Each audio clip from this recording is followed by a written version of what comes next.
ସପ୍ତମ ପରିଚ୍ଛେଦ କଳିଙ୍ଗର ପରବର୍ତ୍ତୀ ଗଙ୍ଗାବଂଶ। ପୂର୍ବେ କୁହାଯାଇଛି ଯେ ପ୍ରାଚୀନ ଗଙ୍ଗରାଜାମାନେ 500 ବର୍ଷରୁ ଅଧିକ କାଳ କଳିଙ୍ଗ ନଗରଠାରେ ବଂଶଧାରା ନଦୀ କୂଳରେ ରାଜଧାନୀ ପ୍ରତିଷ୍ଠା କରିଥିଲେ। ସେମାନଙ୍କ ରାଜ୍ୟ 5ଟି ଅଂଶରେ ବିଭକ୍ତ ହୋଇ 5 ଜଣ ରାଜଭ୍ରାତାଙ୍କ ମଧ୍ୟରେ ବଣ୍ଟା ହୋଇଥିଲା। ତେଣୁ ସେଗୁଡ଼ିକ ଦୁର୍ବଳ ହୋଇ ଶତ୍ରୁମାନଙ୍କ ଦ୍ୱାରା ଘନ ଘନ ଆକ୍ରମିତ ହେବା ଦେଖି ଜ୍ୟେଷ୍ଠ ଭ୍ରାତାଙ୍କ ଅଂଶରେ ରାଜତ୍ୱ କରୁଥିବା ପଞ୍ଚମ ବଜ୍ରହସ୍ତ ସେହି 5ଟି ଅଂଶକୁ ମିଶାଇ ଏକ ଶାସନାଧୀନ କରିଥିଲେ। ତାଙ୍କ ପରାକ୍ରମ ହେତୁ ଶତ୍ରୁ ରାଜ୍ୟମାନେ କଳିଙ୍ଗ ଅଧିକାରରୁ ନିବୃତ୍ତ ହେଲେ। ତଥାପି କାଞ୍ଚିର ଚୋଳ ଏବଂ ବଙ୍ଗର ପାଳ ତଥା ତୁମ୍ମାଣର ଚେଦି ରାଜାମାନଙ୍କ ସଙ୍ଗେ ବହୁକାଳ ପର୍ଯ୍ୟନ୍ତ ବଜ୍ରହସ୍ତ ଓ ତାଙ୍କ ପୁତ୍ର ରାଜରାଜ ଦେବଙ୍କର ଯୁଦ୍ଧ ଲାଗି ରହିଲା। ବଜ୍ରହସ୍ତଙ୍କ ମୃତ୍ୟୁ ପରେ ତାଙ୍କ ପୁତ୍ର ରାଜରାଜ ଦେବ ପ୍ରଥମଙ୍କ ସଙ୍ଗେ ଚୋଳବଂଶୀୟ ମହାରାଜା କୁଳୋତ୍ତୁଙ୍ଗ ରାଜେନ୍ଦ୍ର ଚୋଡ଼ଙ୍କ ଯୁଦ୍ଧ ଅନୁଷ୍ଠିତ ହେଲା। ରାଜରାଜ ଦେବଙ୍କ ବୀର ସେନାଧ୍ୟକ୍ଷ ବନପତିଙ୍କ ହସ୍ତରେ ଚୋଳ ସୈନ୍ୟ ବହୁ ସଂଖ୍ୟାରେ ନିହତ ହେଲେ। ସେ ଯୁଦ୍ଧର ସ୍ମାରକ ରୂପେ ବନପତିଙ୍କ ସ୍ତ୍ରୀ ଦୀର୍ଘାସୀ ଗ୍ରାମରେ ପ୍ରତିଷ୍ଠିତା ଦେବୀ ଭଗବତୀଙ୍କ ନାଟ ମନ୍ଦିରରେ ଏକ ଶିଳାଲେଖରେ ସେହି ଯୁଦ୍ଧର ଭୀଷଣତା ବର୍ଣ୍ଣନା କରିଅଛନ୍ତି। ସେହି ଯୁଦ୍ଧରେ ଚୋଳର ମହାରାଜ ପରାଜିତ ହୋଇ ରାଜରାଜ ଦେବଙ୍କ ସଙ୍ଗେ ସନ୍ଧି ସ୍ଥାପନ କଲେ। ସନ୍ଧି ସର୍ତ୍ତ ଅନୁସାରେ ରାଜେନ୍ଦ୍ର ଚୋଳଙ୍କ କନ୍ୟା ରାଜସୁନ୍ଦରୀ ରାଜରାଜଙ୍କ ହସ୍ତରେ ଅର୍ପିତା ହେଲେ। ରାଜସୁନ୍ଦରୀଙ୍କ ଗର୍ଭରୁ ରାଜରାଜଙ୍କ ଔରସରେ 2ଟି ପୁତ୍ର ଜନ୍ମଲାଭ କଲେ। ପ୍ରଥମ ପୁତ୍ରଙ୍କ ନାମ ଚୋଡ଼ଗଙ୍ଗ ଓ ଦ୍ୱିତୀୟ ପୁତ୍ରଙ୍କ ନାମ ପେର୍ମାଡ଼ି ଦେବ।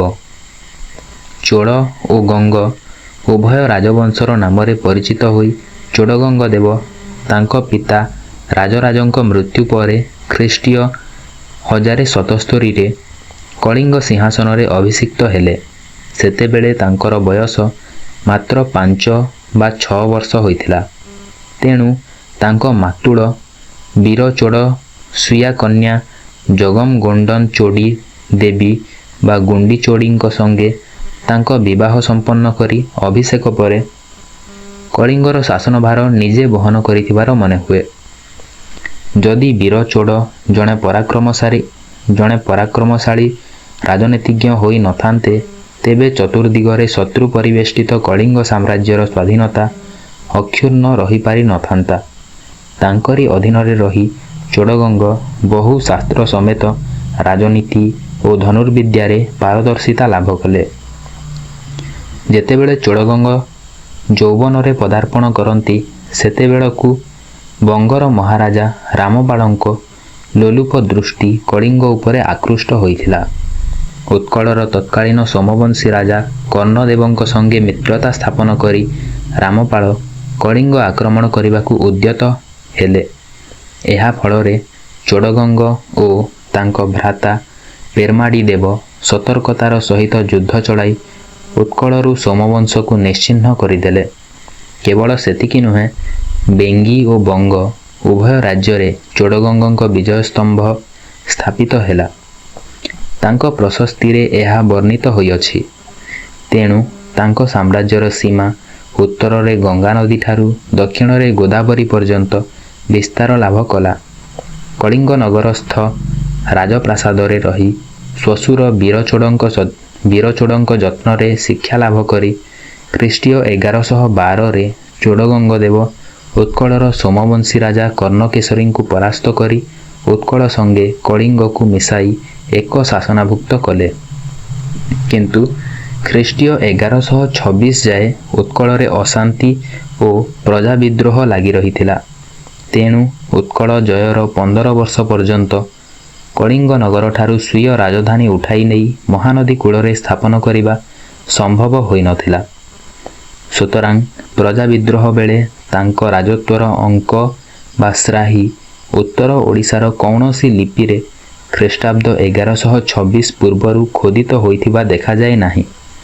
ଖ୍ରୀଷ୍ଟାବ୍ଦ 1114 ସାଲରେ ସେ ନିଜେ ଭୁବନେଶ୍ୱରସ୍ଥ ଲିଙ୍ଗରାଜ ଶିବ ମନ୍ଦିରରେ ଶିବ ପୂଜା ସମାପନ କରି ଅଖଣ୍ଡ ଦୀପ ଦାନ କରିଥିଲେ ସୁଦ୍ଧା ନିଜର ଅଙ୍କ ଖୋଦିତ କରାଇ ନଥିଲେ।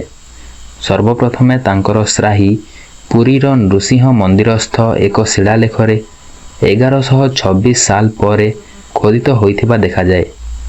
ସେତେବେଳେ ସେ ପ୍ରାୟ 50 ବର୍ଷ ବୟସରେ ପଦାର୍ପଣ କରିସାରିଥିଲେ। ଏହାପରେ ତାଙ୍କର ରାଜଧାନୀ ବଂଶଧାରା ନଦୀକୂଳସ୍ଥ କଳିଙ୍ଗ ନଗରରୁ ଉଠାଇ ମହାନଦୀ ତଟବର୍ତ୍ତୀ ଅଭିନବ ବାରାଣାସୀ, ଯାହାକି ଆଧୁନିକ କଟକ ଠାରେ ସ୍ଥାପନ କଲେ। ଉତ୍କଳରେ ସୁସ୍ଥ ଶାସନ 1127 ସାଲ ପରେ ପ୍ରତିଷ୍ଠିତ ହୋଇଥିବା ଅନୁମେୟ। ଉତ୍କଳରେ ଚୋଡ଼ଗଙ୍ଗଙ୍କ ରାଜନୀତି ଓ ଧର୍ମକୀର୍ତ୍ତ।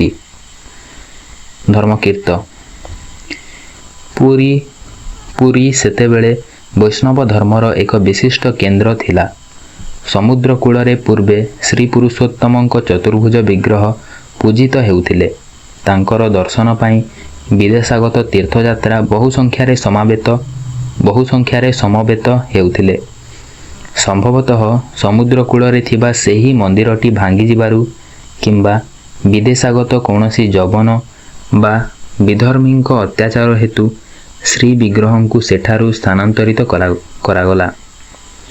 ଏ ଘଟଣାର ବହୁ ବର୍ଷ ପୂର୍ବରୁ ସୋମବଂଶୀୟ ଧର୍ମପ୍ରାଣ ମହାରାଜା ଯଯାତି କେଶରୀ ସମୁଦ୍ର ତଟରୁ ଅଳ୍ପ ଦୂରରେ ଏକ ସ୍ଥାନରେ ଗୋଟିଏ ନୂତନ ମନ୍ଦିର ନିର୍ମାଣ କରି ଶ୍ରୀ ପୁରୁଷୋତ୍ତମଙ୍କ ବିଗ୍ରହ ସ୍ଥାପନ କରିଥିଲେ। ସେହି ପ୍ରାଚୀନ ମନ୍ଦିରଟି ଚୋଡ଼ଗଙ୍ଗଙ୍କ ଉତ୍କଳ ବିଜୟ ପରେ କିଛି କାଳ ଜୀର୍ଣ୍ଣ ଅବସ୍ଥାରେ ରହିଥିଲା। ତେଣୁ ଚୋଡ଼ଗଙ୍ଗ ଦେବ ତାଙ୍କ ବୈଷ୍ଣବ ଗୁରୁଙ୍କ ଉପଦେଶ କ୍ରମେ ତାହା ନିକଟରେ ଏକ ବିରାଟ ମନ୍ଦିର ନିର୍ମାଣ ଆରମ୍ଭ କଲେ, ଯାହାକି ତାଙ୍କ ମୃତ୍ୟୁ ପରେ ତାଙ୍କ ପଣନାତି ଅନଙ୍ଗ ଭୀମଙ୍କ ଦ୍ୱାରା ପ୍ରତିଷ୍ଠିତ ହୋଇଥିଲା। ଚୋଡ଼ଗଙ୍ଗ ଦେବ ରାଜନୀତି କ୍ଷେତ୍ରରେ ପୁଣି ପରାକ୍ରମରେ ବଳୀୟାନ ହୋଇଥିଲେ। ବିଭିନ୍ନ ଦେବ ମନ୍ଦିରରେ ସେ ଅପର୍ଯ୍ୟାପ୍ତ ପରିମାଣରେ ଦାନ କରିଥିବା ପ୍ରସଙ୍ଗ ଶତ ଶତ ଶିଳାଲେଖରୁ ପ୍ରତିପାଦିତ ହୁଏ। ତାଙ୍କର ଉପାଧି ଥିଲା ପରମ ମାହେଶ୍ୱର, ପରମ ବୈଷ୍ଣବ ଓ ପରମ ବ୍ରହ୍ମଣ୍ୟ।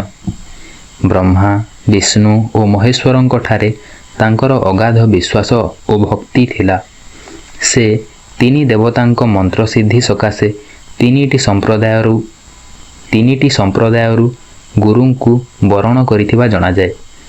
ତାଙ୍କ ରାଜତ୍ୱର ଅଳ୍ପକାଳ ପୂର୍ବରୁ ରାମାନୁଜଙ୍କ ପ୍ରବର୍ତ୍ତିତ ଶ୍ରୀ ବୈଷ୍ଣବ ସମ୍ପ୍ରଦାୟ ଦାକ୍ଷିଣାତ୍ୟର ବିଭିନ୍ନ ରାଜବଂଶରୁ ସମ୍ମାନ ଲାଭ କରିଥିଲା। ଚୋଡ଼ଗଙ୍ଗଙ୍କ ନିକଟତମ ବନ୍ଧୁ ଚୋଳ ଓ ଚାଲୁକ୍ୟ ରାଜବଂଶର ପ୍ରଭାବ ଗଙ୍ଗ ରାଜାମାନଙ୍କ ଉପରେ ପଡ଼ିଥିଲା। ତେଣୁ ସେ ଦକ୍ଷିଣ ଭାରତରୁ ବହୁ ପଣ୍ଡିତ, କବି ଓ ଧର୍ମପ୍ରଚାରକଙ୍କୁ ଅଣାଇ ଉତ୍କଳରେ ରଖାଇଲେ। ସୁଦକ୍ଷ କର୍ମଚାରୀମାନଙ୍କୁ ମଧ୍ୟ ଦାକ୍ଷିଣାତ୍ୟରୁ ଅଣାଇ ଉତ୍କଳର ଶାସନ କାର୍ଯ୍ୟରେ ସେମାନଙ୍କୁ ରାଜକର୍ମଚାରୀ ରୂପେ ନିଯୁକ୍ତ କରିଥିଲେ। ସେହି ନବାଗତମାନେ ଓଡ଼ିଶାରେ କେତେକ ପ୍ରସିଦ୍ଧ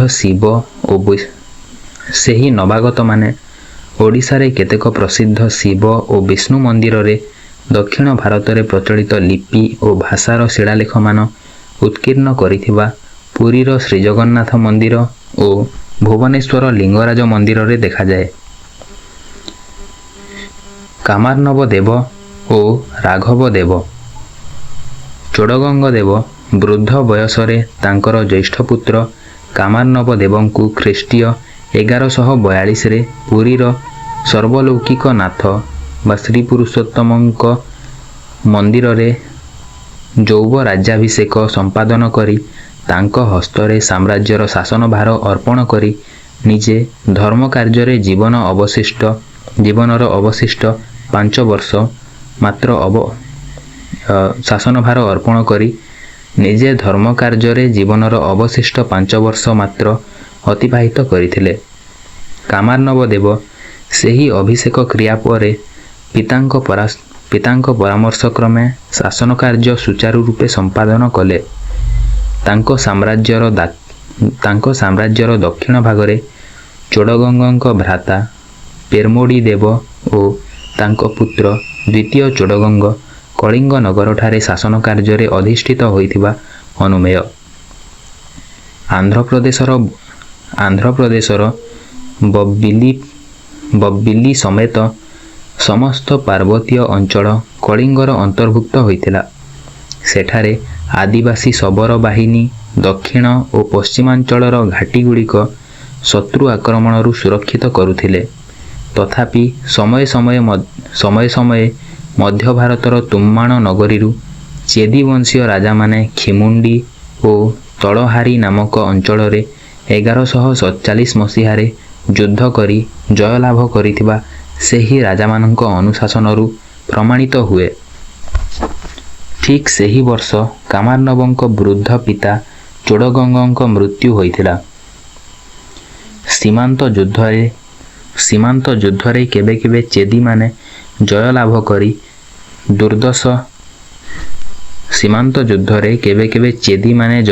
କରି ଦୁର୍ଦ୍ଧର୍ଷ ଚୋଡ଼ଗଙ୍ଗ ଓ ତାଙ୍କ ପୁତ୍ର କାମାର୍ନବଙ୍କୁ ପରାସ୍ତ କରି ଗୌରବ ଲାଭ କରିଥିବା ପ୍ରସଙ୍ଗ ତାଙ୍କ ପ୍ରଶସ୍ତିରେ ଉଲ୍ଲେଖ ହୋଇଅଛି। ତଥାପି କଳିଙ୍ଗର ଦକ୍ଷିଣ ଓ ପଶ୍ଚିମାଞ୍ଚଳରେ ସେହି ଶତ୍ରୁ ରାଜାମାନେ କେବେ ହେଲେ ଶାସନ ବିସ୍ତାର କରିପାରି ନଥିଲେ। ଏଠାରେ କହିବା ଆବଶ୍ୟକ ଯେ କଳିଙ୍ଗ ଏବଂ ଉତ୍କଳକୁ ଏକତ୍ର କରି ଯେଉଁ ବିଶାଳ ଗଙ୍ଗ ସାମ୍ରାଜ୍ୟ ପ୍ରତିଷ୍ଠିତ ହୋଇଥିଲା, ସେଥିର ଉତ୍ତର ପୂର୍ବ ସୀମାରେ ଗଙ୍ଗା ଓ ଦକ୍ଷିଣରେ ଗୋଦାବରୀ ନଦୀ ଉଭୟ ଦିଗରେ ସୀମା ସୂଚିତ କରୁଥିବା ପ୍ରସଙ୍ଗ ତାମ୍ରଶାସନମାନଙ୍କରେ ଖୋଦିତ ହୋଇଅଛି। ଚୋଡ଼ଗଙ୍ଗଙ୍କ ଭୁଜ ପରାକ୍ରମରେ କେବଳ ଉତ୍କଳର ସୋମବଂଶ ନିଶ୍ଚିହ୍ନ ହୋଇଥିଲା ତା ନୁହେଁ, ବଙ୍ଗର ତତ୍କାଳୀନ ପାଳ ବଂଶ ମଧ୍ୟ ଲୋପ ପାଇଥିଲା। ଚୋଡ଼ଗଙ୍ଗ ଅସ୍ତ୍ର ବଙ୍ଗଦେଶର ମନ୍ଧାରଣ ଦୁର୍ଗ ଧ୍ୱଂସ କରି ସେଠାରେ ଦକ୍ଷିଣର ସେନ ରାଜବଂଶ ସେ ସ୍ଥାପନ କରିଥିଲେ। ଚୋଡ଼ଗଙ୍ଗ ଅସ୍ତ୍ର ବଙ୍ଗଦେଶର ମନ୍ଦାରଣ ଦୁର୍ଗ ଧ୍ୱଂସ କରି ସେଠାରେ ଦକ୍ଷିଣର ସେନ ରାଜବଂଶ ସେ ସ୍ଥାପନ କରିଥିଲେ।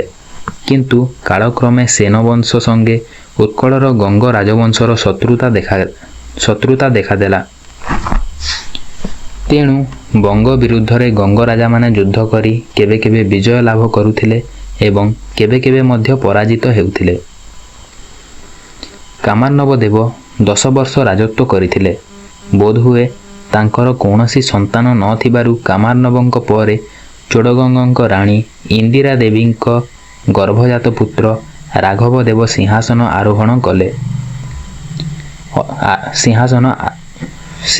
ଅଧିରୋହଣ କଲେ। ସେ ଅର୍ଥାତ୍ ଚୋଡ଼ଗଙ୍ଗଙ୍କ ରାଣୀ ଇନ୍ଦିରା ଦେବୀଙ୍କ ଗର୍ଭଜାତ ପୁତ୍ର ରାଘବ ଦେବ ପ୍ରାୟ 15 ବର୍ଷ ଖ୍ରୀଷ୍ଟୀୟ 1156ରୁ 1171 ରାଜତ୍ୱ କରିଥିଲେ। ସେ ଅତ୍ୟନ୍ତ ଧର୍ମପ୍ରାଣ ଏବଂ ବୀର ଥିବା ତାଙ୍କ ପ୍ରଶସ୍ତିରେ ବର୍ଣ୍ଣିତ ହୋଇଅଛି। ପୁରୀ ମାର୍କଣ୍ଡେଶ୍ୱର ମନ୍ଦିରରୁ ପ୍ରାପ୍ତ ଏକ ଶିଳାଲେଖରେ ଖୋଦିତ ହୋଇଅଛି ଯେ ସେ ଏକଦା 1,000 ଗୋ ଦାନ କରିଥିଲେ। ଧର୍ମଶାସ୍ତ୍ରରେ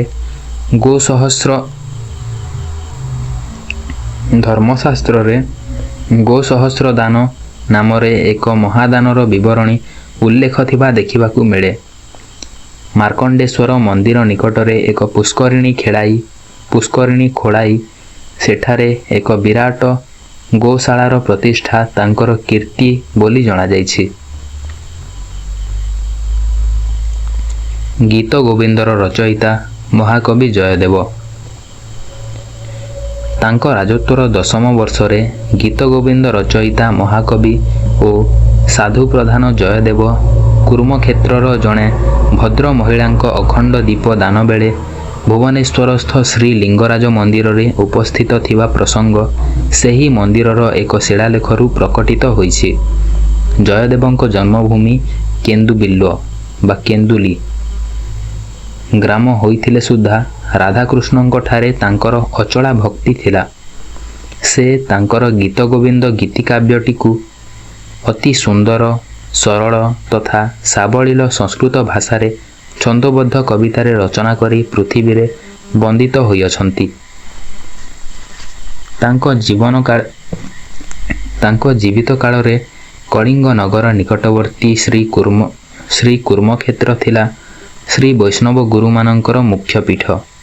ସେଠାରେ ରାମାନୁଜ, ମାଧବାଚାର୍ଯ୍ୟ, ବଲ୍ଲଭାଚାର୍ଯ୍ୟ ପ୍ରଭୃତି ବୈଷ୍ଣବ ଧର୍ମପ୍ରଚାରକଙ୍କ କୃତ ଦର୍ଶନ ଶିକ୍ଷା ସଙ୍ଗେ ଭକ୍ତି ସଙ୍ଗୀତମାନ ବିଭିନ୍ନ ରାଗରେ ଦେବଦାସୀମାନେ ଶିକ୍ଷା କରୁଥିଲେ।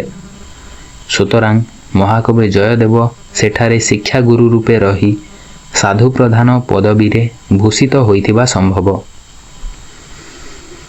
ମହାରାଜା ଚୋଡ଼ଗଙ୍ଗଙ୍କ ରାଜତ୍ୱ କାଳରେ ପୁରୀରେ ଶ୍ରୀଜଗନ୍ନାଥ ମନ୍ଦିର ନିର୍ମାଣ ହୋଇଥିଲେ ସୁଦ୍ଧା ସେଥିରେ ବିଗ୍ରହମାନଙ୍କୁ ସ୍ଥାପନ କରିବା ସକାଶେ ମନ୍ଦିରଟି ପ୍ରତିଷ୍ଠା ହୋଇନଥିଲା। ତଥାପି ଯେଉଁ ମନ୍ଦିରରେ ଶ୍ରୀ ପୁରୁଷୋତ୍ତମଙ୍କୁ ଆରାଧନା କରାଯାଉଥିଲା ସେଠାରେ ଭକ୍ତି ସଙ୍ଗୀତ ଗାନ ଓ ନୃତ୍ୟ କରିବା ସକାଶେ ଦେବଦାସୀ ବା ମାହାରୀ ସମ୍ପ୍ରଦାୟଙ୍କୁ ନିଯୁକ୍ତ କରାଯାଇଥିବା ଅନୁମେୟ। ତେଣୁ ଜୟଦେବଙ୍କ ଗୀତ ଗୋବିନ୍ଦ ଖ୍ରୀଷ୍ଟୀୟ ଦ୍ୱାଦଶ ଶତାବ୍ଦୀର ଦ୍ୱିତୀୟାର୍ଦ୍ଧରୁ ଶ୍ରୀ ପୁରୁଷୋତ୍ତମଙ୍କ ଆରାଧନା ତଥା ଉତ୍ସବାଦୀ ବେଳେ ଦେବଦାସୀମାନଙ୍କ ନୃତ୍ୟ ଗୀତରେ ପ୍ରକଟିତ ହେଉଥିଲା। ରାଜରାଜ ଦ୍ୱିତୀୟ, ଅନଙ୍ଗଭୀମ ଦ୍ୱିତୀୟ ଓ ରାଜରାଜ ତୃତୀୟ। ଶ୍ରୀ ରାଘବ ଦେବଙ୍କ ମୃତ୍ୟୁ ପରେ ତାଙ୍କର କନିଷ୍ଠ ଭ୍ରାତା ରାଜରାଜ ଦେବ ଦ୍ୱିତୀୟ ଓ ଅନଙ୍ଗଭୀମ ଦ୍ୱିତୀୟ ଏବଂ ରାଜରାଜ ଦେବ ତୃତୀୟ ଯଥାକ୍ରମେ ଖ୍ରୀଷ୍ଟୀୟ 1170ରୁ 1190, 1190ରୁ 1199 ଏବଂ 1218ରୁ 1239 ମଧ୍ୟରେ ରାଜତ୍ୱ କରିଥିଲେ।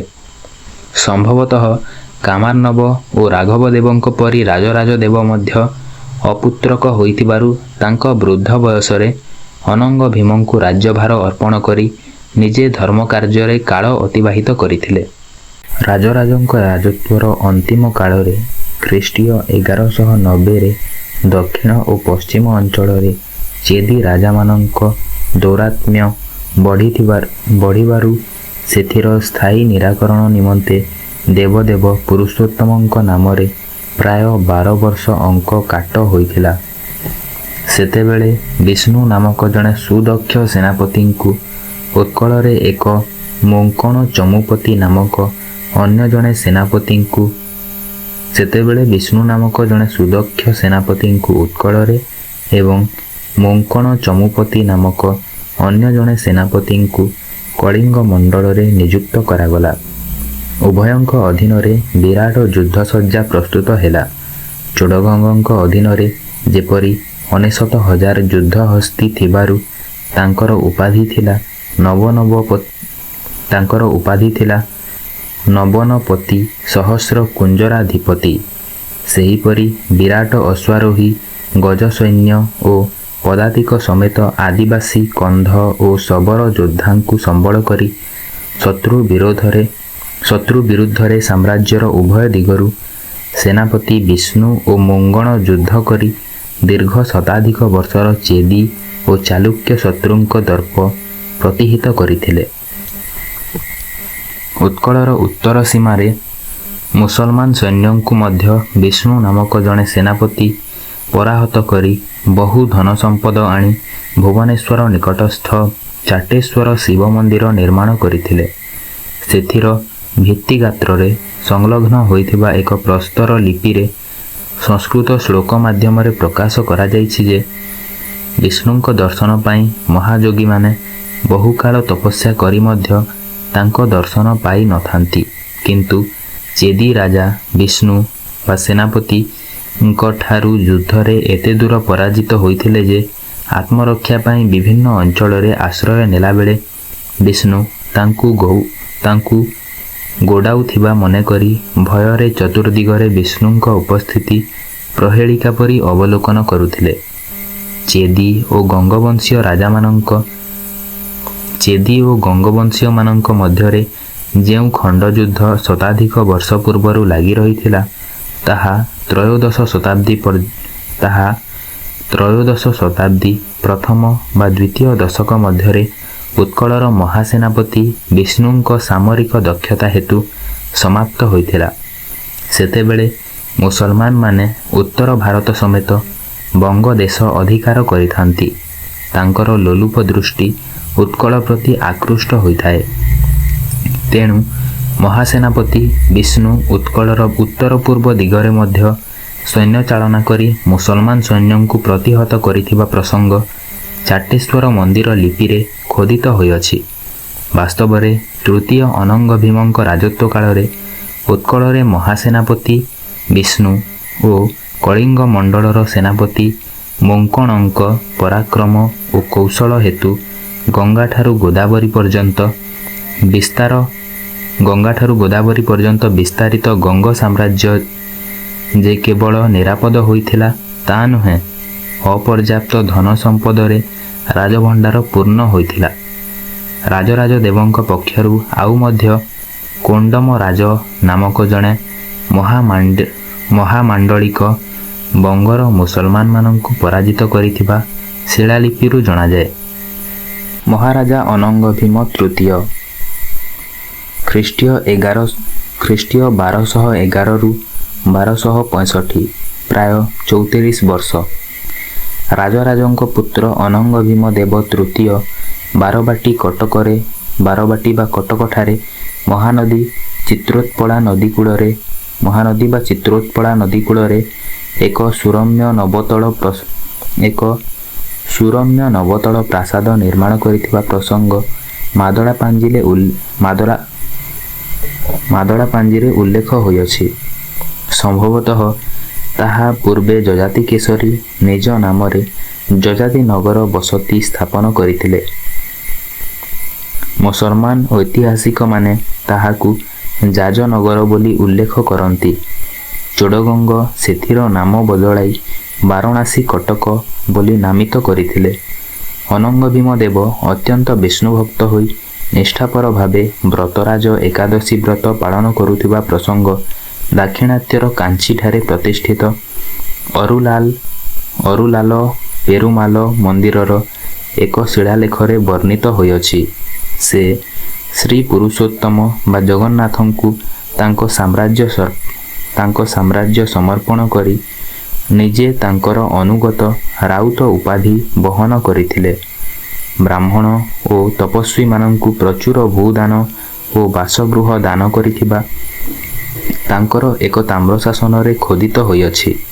ସେ ମଧ୍ୟ ତୁଳା ପୁରୁଷ ଦାନ ଅର୍ଥାତ୍ ନିଜ ସଙ୍ଗେ ସୁବର୍ଣ୍ଣକୁ ତୁଳା ଦଣ୍ଡରେ ଓଜନ କରି ବ୍ରାହ୍ମଣମାନଙ୍କୁ ଦାନ କରିଥିବା ବିଷୟ ତାମ୍ରଶାସନରେ ଉଲ୍ଲେଖ ହୋଇଅଛି। ପୂର୍ବେ ମହାରାଜା ଚୋଡ଼ଗଙ୍ଗ ଦେବ ପୁରୀର ଶ୍ରୀଜଗନ୍ନାଥ ମନ୍ଦିର ବିରାଟ ଆକାରରେ ନିର୍ମାଣ କରିଥିଲେ ସୁଦ୍ଧା ସେଥିରେ ଦେବତାଙ୍କୁ ପ୍ରତିଷ୍ଠା କରାଯାଇ ନଥିଲା। ତେଣୁ ମନ୍ଦିରଟି ପ୍ରାୟ 100 ବର୍ଷ ପର୍ଯ୍ୟନ୍ତ ଅପ୍ରତିଷ୍ଠିତ ଭାବେ ରହିଥିଲା। ସେଥିର ମୂଳ ବିଗ୍ରହ ବା ପୁରୁଷୋତ୍ତମ କୃଷ୍ଣ, ବଳଦେବ ଓ ସୁଭଦ୍ରା ଅନ୍ୟ ଏକ ପାର୍ଶ୍ୱବର୍ତ୍ତୀ ମନ୍ଦିରରେ ପୂଜିତ ହେଉଥିଲେ। ଅନଙ୍ଗ ଭୀମ ତୃତୀୟଙ୍କ ରାଜତ୍ୱ କାଳରେ ପ୍ରାଚୀନ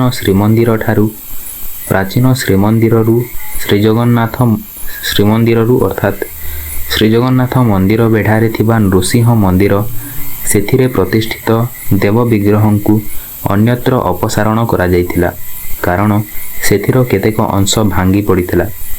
ତାହା ପୁନର୍ନିର୍ମାଣ କରି ସେଥିରେ ଯଜ୍ଞ ନୃସିଂହଙ୍କ ଏକ କ୍ଷୁଦ୍ର ବିଗ୍ରହ ସ୍ଥାପନ କରି ଇଷ୍ଟ ଦେବତା ରୂପେ ଆରାଧନା କରୁଥିଲେ। ଏଣୁ ତାଙ୍କ ନାମରେ ସେ ନିଜ ପୁତ୍ରଙ୍କ ନାମକରଣ କରିଥିବା ଅନୁମିତ ହୁଏ।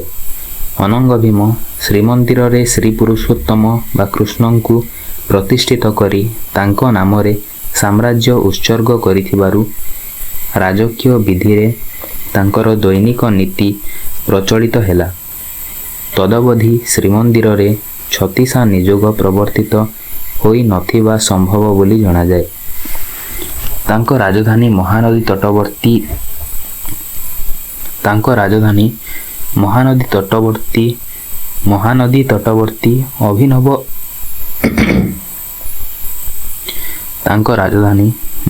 ତଟବର୍ତ୍ତୀ ଅଭିନବ ବାରାଣସୀ ବା କଟକଠାରେ ସ୍ଥାପିତ ହୋଇଥିବାରୁ ସେଠାରେ ଅନ୍ୟ ଏକ ମନ୍ଦିର ନିର୍ମାଣ କରି ସେଥିରେ ଶ୍ରୀ ପୁରୁଷୋତ୍ତମଙ୍କ ବିଗ୍ରହ ସ୍ଥାପନ କରିଥିଲେ।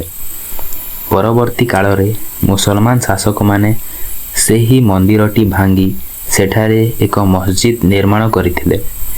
ଅନଙ୍ଗ ଭୀମ ଦେବ ତାଙ୍କ ସାମ୍ରାଜ୍ୟର ଦକ୍ଷିଣ ସୀମାରେ ପ୍ରତିଷ୍ଠିତ ଦ୍ରାକ୍ଷାରାମର ଭୀମେଶ୍ୱର ଶିବ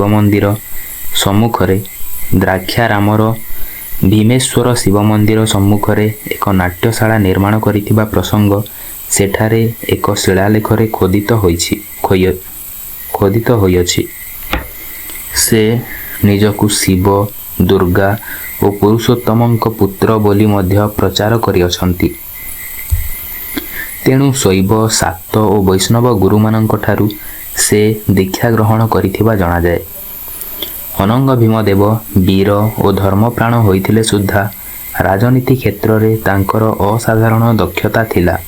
ତେଣୁ ସେ ପ୍ରଜାମାନଙ୍କର ସୁଖ ସୁବିଧା ପାଇଁ ପ୍ରତ୍ୟେକ ଅଞ୍ଚଳରେ ଚାଷୋପଯୋଗୀ ଜମିର ମାପଚୁପ କରାଇ ରାଜ୍ୟରେ ପ୍ରଜାମାନଙ୍କୁ ଥଇଥାନ କରିଥିଲେ। ଏହା ମାଦଳା ପାଞ୍ଜିରୁ ପ୍ରମାଣିତ ହୁଏ।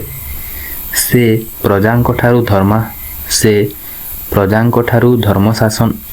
ଧର୍ମଶାସ୍ତ୍ରାନୁମୋଦିତ 1/6 ଭାଗ କର ନେଉଥିଲେ। ନରସିଂହ ଦେବ ପ୍ରଥମ ଅନଙ୍ଗ ଭୀମ ତୃତୀୟଙ୍କ ମୃତ୍ୟୁ ପରେ ଖ୍ରୀଷ୍ଟୀୟ 1238 ସାଲରେ ନରସିଂହ ଦେବ ପ୍ରଥମ ରାଜ୍ୟଭାର ଗ୍ରହଣ କରି ଖ୍ରୀଷ୍ଟୀୟ 1265 ପର୍ଯ୍ୟନ୍ତ ପ୍ରାୟ 33 ବର୍ଷ ଶାସନ କାର୍ଯ୍ୟ ପରିଚାଳନା କରିଥିଲେ। ଅନଙ୍ଗ ଭୀମଙ୍କର କନ୍ୟା ଚନ୍ଦ୍ରିକା ଦେବୀ ବାଲ୍ୟକାଳରୁ ଶ୍ରୀ ପୁରୁଷୋତ୍ତମଙ୍କ ଆରାଧନାରେ ଆତ୍ମନିଯୋଗ କରିଥାନ୍ତି। ଦେବଦାସୀଙ୍କ ପରି ସେ ନୃତ୍ୟ ଓ ସଙ୍ଗୀତରେ ପାରଦର୍ଶିତା ଲାଭ କରିଥିଲେ। ହେୟ ବଂଶୀୟ ରାଜପୁତ୍ର ମହାବୀର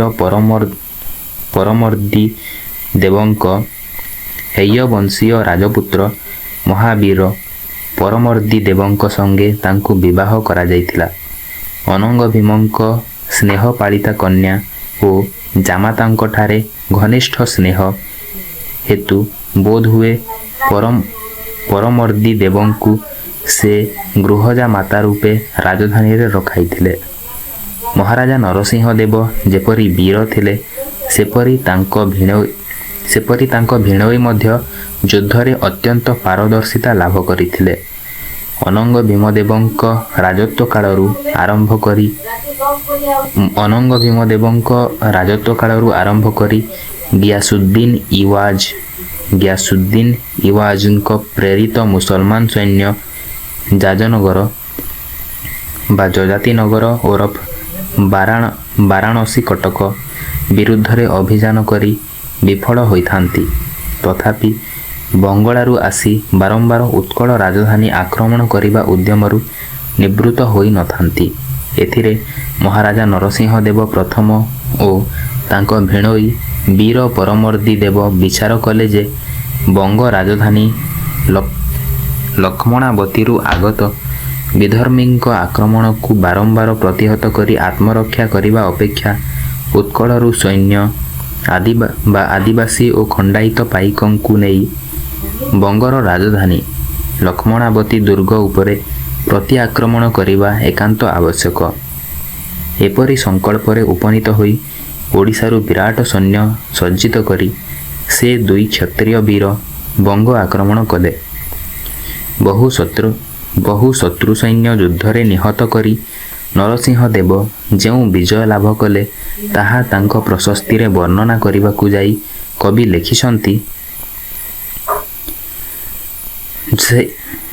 ଲେଖିଛନ୍ତି ସେହି ଯୁଦ୍ଧରେ ରାଢ଼ ଓ ବରେନ୍ଦ୍ରର ଏତେ ସଂଖ୍ୟକ ଯବନ ସୈନ୍ୟ ନିହତ ହେଲେ ଯେ ସେମାନଙ୍କ ପତ୍ନୀମାନଙ୍କ ସୁରମାବୋଳା ଚକ୍ଷୁରୁ ଅବାରିତ ଅଶ୍ରୁପାତ ହୋଇ ଧବଳାଙ୍ଗୀ ଗଙ୍ଗାର ଜଳଧାରାକୁ କୃଷ୍ଣବର୍ଣ୍ଣ କରିଦେଇଥିଲା। ତା ଫଳରେ ଜନସାଧାରଣ ଗଙ୍ଗା ନଦୀକୁ କୃଷ୍ଣ ଜଳଧାରା ବିଶିଷ୍ଟା ଯମୁନା ବୋଲି ମନେ କରିଥିଲେ। କିନ୍ତୁ ଅନ୍ୟ ଦିଗରେ ବୀର ପରମର୍ଦୀ ଦେବ ଲକ୍ଷ୍ମଣାବତୀ ଦୁର୍ଗ ଭିତରେ ପଶି ଯୁଦ୍ଧ କରି ଚକ୍ରବ୍ୟୁହରେ ଅଭିମନ୍ୟୁଙ୍କ ପରି ନିହତ ହେଲେ। ଏଣୁ ତାଙ୍କ ରାଣୀ ଚନ୍ଦ୍ରିକା ଦେବୀ ବୈଧବ୍ୟ ଦଶା ଭୋଗ କରି ଭୁବନେଶ୍ୱରସ୍ଥ ବିନ୍ଦୁ ସରୋବର ତଟରେ ଏକ ମନ୍ଦିର ନିର୍ମାଣ କରି ସେଥିରେ କୃଷ୍ଣ ବଳରାମ ଓ ସୁଭଦ୍ରାଙ୍କ ବିଗ୍ରହ ସ୍ଥାପନ କରିଥିଲେ। ସେ 1277 ସାଲରେ ସେହି ମନ୍ଦିରଟି ପ୍ରତିଷ୍ଠା କରି ରାଜବଂଶର ପ୍ରଶସ୍ତି ଖୋଦିତ ପ୍ରସ୍ତର ସେଥିରେ ସଂଲଗ୍ନ କରି ଅବଶିଷ୍ଟ ଜୀବନକାଳ ସେଠାରେ ସନ୍ନ୍ୟାସିନୀ ରୂପେ କଟାଇଥିଲେ। ଯୁଦ୍ଧରେ ଶତ୍ରୁମାନଙ୍କୁ ଜୟ କରି ନରସିଂହ ଦେବ ଯେଉଁ ପ୍ରଚୁର ଧନରତ୍ନ ସଂଗ୍ରହ କରିଥିଲେ, ସେ ସମସ୍ତ ଧର୍ମଶାସ୍ତ୍ର ଅନୁସାରେ ଧର୍ମକାର୍ଯ୍ୟରେ ବିନିଯୋଗ କରିଥିଲେ। ତାଙ୍କର ମହାନ କୀର୍ତ୍ତି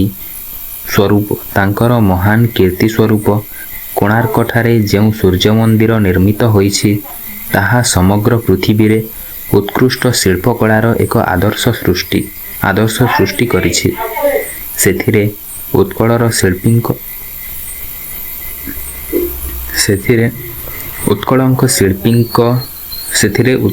ଶିଳ୍ପୀଙ୍କ ଶ୍ରେଷ୍ଠ କାରୁକାର୍ଯ୍ୟ ଦେଖିବାକୁ ଆଜି ସୁଦ୍ଧା ଦେଶ ବିଦେଶରୁ ବହୁ ସଂଖ୍ୟାରେ ଦର୍ଶକମାନେ ସମବେତ ହୁଅନ୍ତି। ଓଡ଼ିଶାର ବୀର ଯୋଦ୍ଧାମାନଙ୍କ ପରାକ୍ରମ ସଙ୍ଗେ ଗଜ ସୈନ୍ୟ ଓ ଅଶ୍ୱାରୋହୀମାନଙ୍କ ଯୁଦ୍ଧଯାତ୍ରା, ପୁଣି ନର୍ତ୍ତକୀମାନଙ୍କ ନୃତ୍ୟକଳା ପ୍ରଭୃତି ସ୍ଥାପତ୍ୟ ଦର୍ଶକଙ୍କୁ ମୁଗ୍ଧ କରିଦିଏ।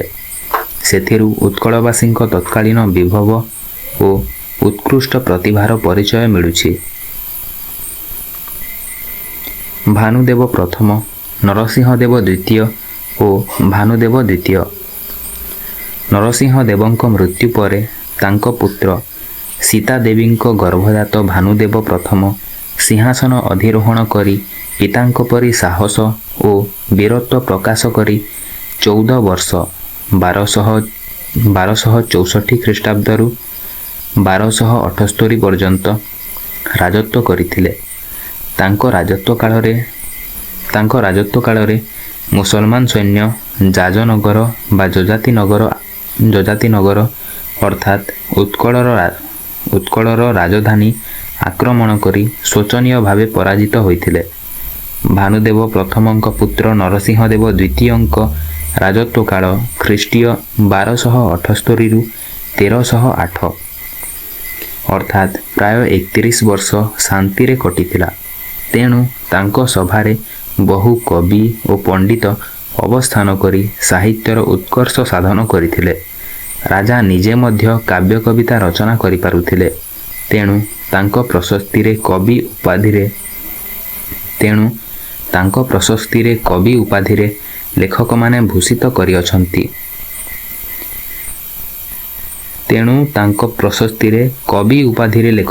ଭୂଷିତ କରିଅଛନ୍ତି। ଭାନୁଦେବ ପ୍ରଥମଙ୍କ ପୁତ୍ର ନରସିଂହଦେବ ଦ୍ୱିତୀୟଙ୍କୁ। ସେ ମଧ୍ୟ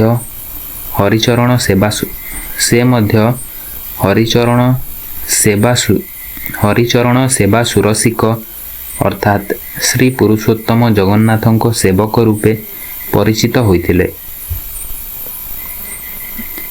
ତାଙ୍କ ପୁତ୍ର ଭାନୁଦେବ ଦ୍ୱିତୀୟ ଜଣେ ସୁପ୍ରସିଦ୍ଧ ବୀର ଓ ସମର କୁଶଳୀ ରାଜା ରୂପେ ପରିଚିତ ହୋଇଥିଲେ। ସେ ରଣଭୂମିରେ ଗିଆସୁଦ୍ଦିନଙ୍କୁ ପରାସ୍ତ କରିଥିବା ଘଟଣା ଗଙ୍ଗ ତାମ୍ରଶାସନ ଗୁଡ଼ିକରେ ବର୍ଣ୍ଣିତ ହୋଇଅଛି। ସେ ଖ୍ରୀଷ୍ଟୀୟ 1306ରୁ 1327 ମଧ୍ୟରେ ପ୍ରାୟ 21 ବର୍ଷ ରାଜତ୍ୱ କରିଥିଲେ। ତାଙ୍କ ରାଜତ୍ୱ କାଳରେ ଅର୍ଥାତ୍ 1321 ସାଲରେ ତୋଗଲକ ଗିଆସୁଦ୍ଦିନ ତାଙ୍କ ପୁତ୍ର ଉଲୁଘ ଖାନଙ୍କୁ ତେଲେଙ୍ଗାନାର ୱାରଙ୍ଗଲ ଆକ୍ରମଣ ସକାଶେ ପଠାଇଥିଲେ। ସେ ତେଲେଙ୍ଗାନାର ସେହି ଦୁର୍ଗ ଅଧିକାର କଲାପରେ ଉତ୍କଳର ଯାଜନଗର ବା କଟକ ଆକ୍ରମଣ କରିବାକୁ ପିତା ପୁତ୍ର ଉଭୟ ଅଭିଯାନ କରି ମହାରାଜ ଭାନୁଦେବଙ୍କ ହସ୍ତରେ ଶୋଚନୀୟ ଭାବରେ ପରାଜୟ ଲାଭ କରିଥିବା ପ୍ରସଙ୍ଗ କେନ୍ଦୁଲି ତାମ୍ରଶାସନରେ ବର୍ଣ୍ଣିତ ହୋଇଅଛି। ଉଲୁଘ ଖାନଙ୍କ ମୁସଲମାନ ସୈନ୍ୟ ତେଲେଙ୍ଗାନାରେ ବିଜୟ ହାସଲ କଲା ପରେ ଉତ୍କଳ ଜୟ କରିବା ଆଶାରେ ପ୍ରଥମେ କଳିଙ୍ଗର ସୀମାନ୍ତରେ ଥିବା କେତେକ ଖଣ୍ଡପାଳ ବା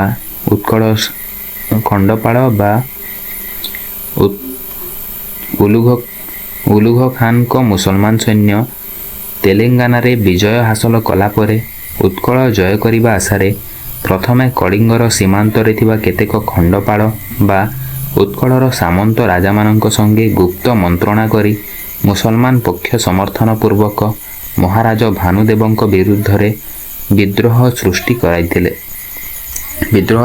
କରାଇଥିଲେ।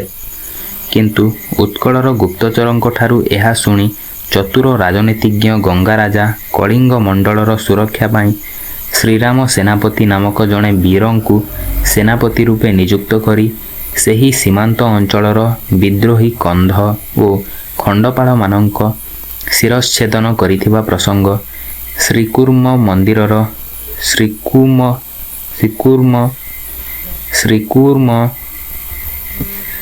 ଶ୍ରୀକୁର୍ମ ମନ୍ଦିରର ଏକ ଶିଳାଲେଖରେ ବର୍ଣ୍ଣିତ ହୋଇଅଛି। ଶ୍ରୀରାମ ସେନାପତିଙ୍କ ସମୟୋଚିତ ପଦକ୍ଷେପ ହେତୁ ମୁସଲମାନ ସୈନ୍ୟଙ୍କ ଯାଜନଗର ଆକ୍ରମଣ ସମ୍ଭବ ହୋଇନଥିଲା, ବରଂ ଦକ୍ଷିଣରେ ଗୋଦାବରୀ ପର୍ଯ୍ୟନ୍ତ କଳିଙ୍ଗ ମଣ୍ଡଳ ଗଙ୍ଗ ରାଜାମାନଙ୍କର ଏକ ସୁଦୃଢ଼ ଅଞ୍ଚଳରେ ପରିଣତ ହେଲା। ଦ୍ୱିତୀୟ ଭାନୁଦେବଙ୍କ ରାଜତ୍ୱ କାଳରେ ଦିଲ୍ଲୀ ସିଂହାସନରେ ଆଲାଉଦ୍ଦିନ ଖିଲଜୀଙ୍କ ପରି ଶକ୍ତିଶାଳୀ ଓ ନିଷ୍ଠୁର ସୁଲତାନଙ୍କ ଅଧୀନରେ 3.4 ଲକ୍ଷ ପଦାତିକ ସୈନ୍ୟ ରହିଥିଲେ ସୁଦ୍ଧା 4.3 ଲକ୍ଷ ପଦାତିକ ସୈନ୍ୟ ରହିଥିଲେ ସୁଦ୍ଧା ଉତ୍କଳର ଗଜପତିଙ୍କ ଚତୁରଙ୍ଗ ସେନା ଚାଳିତ 99,000 ଗଜାରୋହୀ ସୈନ୍ୟଙ୍କ ସମ୍ମୁଖୀନ ହେବାକୁ ସେ ସାହସ କରିନଥିଲେ। ଏପରି ସ୍ଥଳେ ଗିୟାସୁଦ୍ଦିନ ପରାଜିତ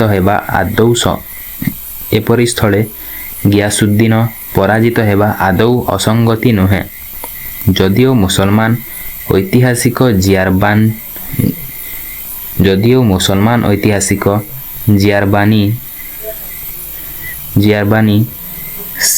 ଜିଆରବାନୀ ସେହି ପରାଜୟ ବିଷୟ ଉଲ୍ଲେଖ କରିନାହାନ୍ତି।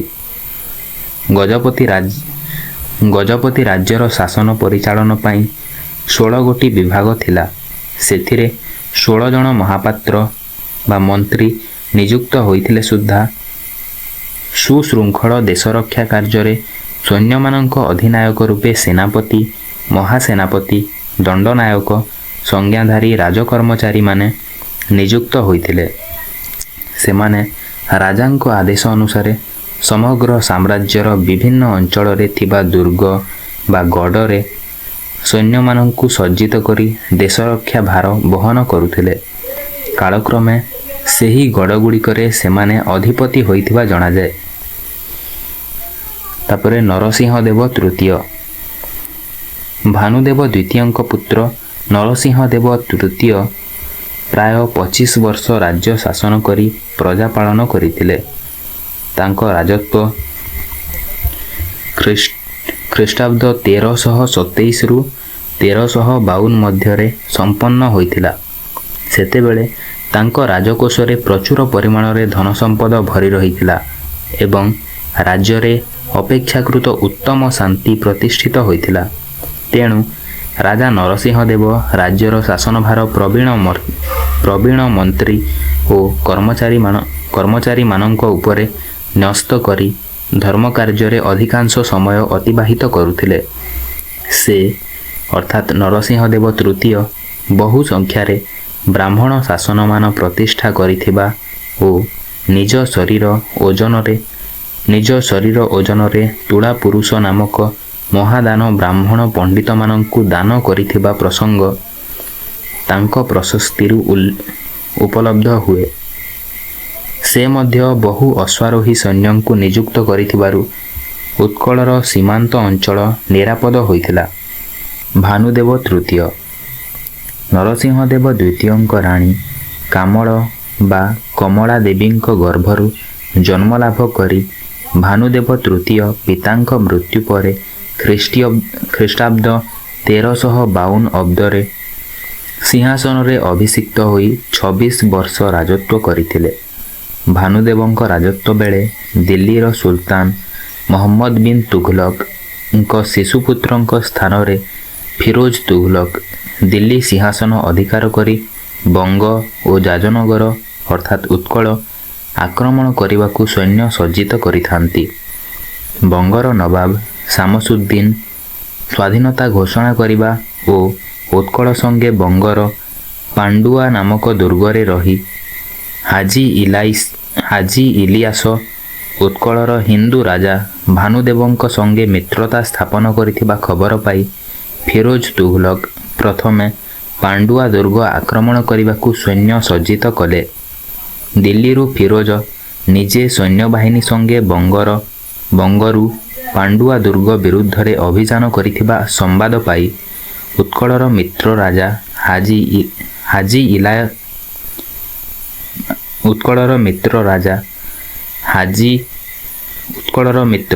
ରାଜା ହାଜି ଇଲିଆସଙ୍କୁ ସାହାଯ୍ୟ କରିବା ସକାଶେ ଭାନୁଦେବ କାଳ ବିଳମ୍ବ ନ କରି ତାଙ୍କ ସାମ୍ରାଜ୍ୟର ଦକ୍ଷିଣ ପଶ୍ଚିମରେ ଥିବା ଗଣ୍ଡଭେରଣ୍ଡ ଚୋଡ଼ ନାମକ ମାହସ୍ମତିର ଜଣେ ସାମନ୍ତ ରାଜାଙ୍କ ନେତୃତ୍ୱରେ ଏକ ବିରାଟ ସୈନ୍ୟବାହିନୀ ପ୍ରେରଣ କଲେ। ସେହି ସୈନ୍ୟ ପାଣ୍ଡୁଆଠାରେ ପହଞ୍ଚିବା ପୂର୍ବରୁ ଫିରୋଜ ଦୁର୍ଗଟି ଘେରାଉ କରିସାରିଥିଲେ। ସୁତରାଂ ଉତ୍କଳରୁ ପ୍ରେରିତ ସୈନ୍ୟଙ୍କ ସଙ୍ଗେ ଦୁର୍ଗ ବାହାରେ ଭୀଷଣ ଯୁଦ୍ଧ ହେଲା। ସେଥିରେ ଫିରୋଜଙ୍କ ସୈନ୍ୟବାହିନୀ ପରାସ୍ତ ହୋଇ ଦୁର୍ଗ ପରିତ୍ୟାଗ କରି ପଳାୟନ କଲେ। ସାମନ୍ତ ରାଜା ଚୋଡ଼ ସେ ଯୁଦ୍ଧରେ ବହୁ ମୁସଲମାନ ରମଣୀଙ୍କୁ ବନ୍ଦୀ କରି ମିତ୍ର ରାଜା ହାଜି ଇଲିଆସଙ୍କଠାରେ ସମର୍ପଣ କଲେ ଓ ଶତ୍ରୁଙ୍କଠାରୁ ମିଳିଥିବା 22ଟି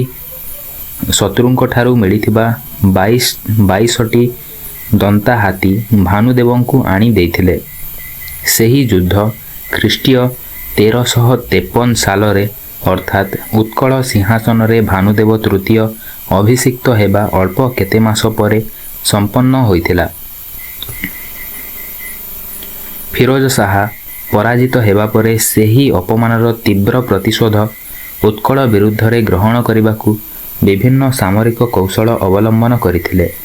ବିରାଟ ଆକାରରେ ସୈନ୍ୟଶ୍ରେଣୀ ସଜ୍ଜିତ କରି ଉତ୍କଳର ନିଘଞ୍ଚ ଜଙ୍ଗଲମାନଙ୍କରୁ ଦନ୍ତା ହାତୀ ଧରି ନେବାକୁ ତାଙ୍କୁ ପ୍ରାୟ ଦୀର୍ଘ 7 ବର୍ଷ ଲାଗିଥିଲା।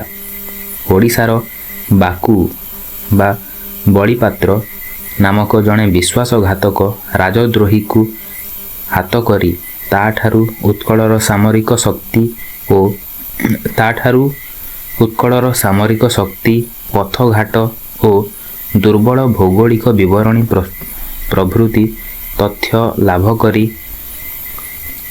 1360 ସାଲରେ ସେ ଅପ୍ରତ୍ୟାଶିତ ଭାବରେ ଉତ୍କଳ ଆକ୍ରମଣ କରିଥିଲେ। ସେଠାରୁ କେତୋଟି ଦନ୍ତା ହାତୀ ଲାଭ କରିଥିବା ପ୍ରସଙ୍ଗ ମୁସଲମାନ ଐତିହାସିକମାନଙ୍କ ବିବରଣୀରୁ ଜଣାଯାଏ। ଦ୍ୱିତୀୟ ବାର ଆକ୍ରମଣରେ ଫିରୋଜ ଜୟ ଲାଭ କରିଥିଲେ ସୁଦ୍ଧା ଉତ୍କଳର ସ୍ୱାଧୀନତା ଅପହରଣ କରିବା ତାଙ୍କ ପକ୍ଷରେ ଦ୍ୱିତୀୟ ବାର ଆକ୍ରମଣରେ ଫିରୋଜ ଜୟ ଲାଭ କରିଥିଲେ ସୁଦ୍ଧା ଉତ୍କଳର ସ୍ୱାଧୀନତା ଅପହରଣ କରିବା ତାଙ୍କ ପକ୍ଷରେ ସମ୍ଭବ ହେଲା ନାହିଁ। ତେଣୁ ତାଙ୍କର ଦ୍ୱିତୀୟ ଯୁଦ୍ଧ ଏକ ସାମୟିକ ଅଭିଯାନ ତଥା ଶ୍ରୀଜଗନ୍ନାଥ ମନ୍ଦିର ଲୁଟପାଟରେ ହିଁ ଶେଷ ହୋଇଥିଲା। ଭାନୁଦେବ ତୃତୀୟଙ୍କ ରାଜତ୍ୱ କାଳରେ ତାଙ୍କ ପିତା ନରହରି ତୀର୍ଥ ନାମକ ଜଣେ ପ୍ରସିଦ୍ଧ ଶ୍ରୀ ବୈଷ୍ଣବ ଗୁରୁଙ୍କ ଅଧୀନରେ କଳିଙ୍ଗ ମଣ୍ଡଳର ଶାସନଭାର ସମର୍ପିତ ହୋଇଥିଲା। ଶ୍ରୀ ନରହରି ତୀର୍ଥ ଜଣେ ଧର୍ମପ୍ରାଣ କବି ଓ ଶ୍ରୀ ବୈଷ୍ଣବ ସମ୍ପ୍ରଦାୟର ଶ୍ରୀ ନରହରି ତୀର୍ଥ ଜଣେ ଧର୍ମପ୍ରାଣ କବି ଓ ଶ୍ରୀ ବୈଷ୍ଣବ ସମ୍ପ୍ରଦାୟର ଗୁରୁ ରୂପେ ଶ୍ରୀକୁର୍ମ ମନ୍ଦିରରେ ଅବସ୍ଥାନ କରୁଥିଲେ।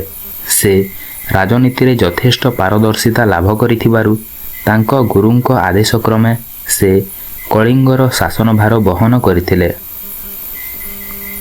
ସେତେବେଳେ ଉତ୍କଳରେ ଗଙ୍ଗ ରାଜାମାନଙ୍କ ଦରବାରରେ ବହୁ କବି ଓ ପଣ୍ଡିତ ରହି ଏ ରାଜ୍ୟର ଶାସନ ପଦ୍ଧତି, ସାମାଜିକ କ୍ରିୟାକଳାପ ସଙ୍ଗେ ସାଂସ୍କୃତିକ ତଥା ବୈଜ୍ଞାନିକ ଗବେଷଣାର ଯଥେଷ୍ଟ ବିକାଶ କରିଥିଲେ। ତ୍ରୟୋଦଶ